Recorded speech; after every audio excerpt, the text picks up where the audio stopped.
సింహానికి దొరికితే ఒక్కసారి కండకండాలు చీల్చి తినేస్తాయి. కానీ ఈ సింహాల కంటే క్రూరమైన మనస్తత్వాలు ఉన్న వ్యక్తులు ఉంటారే, ఒక్కసారి చంపరండి.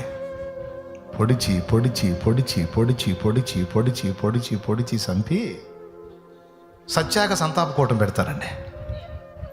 ఆ సింహాలు ఒకసారి చంపేస్తాయండి. ఆకలి అయితే కాళ్ళు చేయో తీసేసుకొని తినేస్తాయి, అయిపోయింది. కానీ ఈ సింహాలు ఉన్నాయే, వాటికంటే డేంజర్ అండి.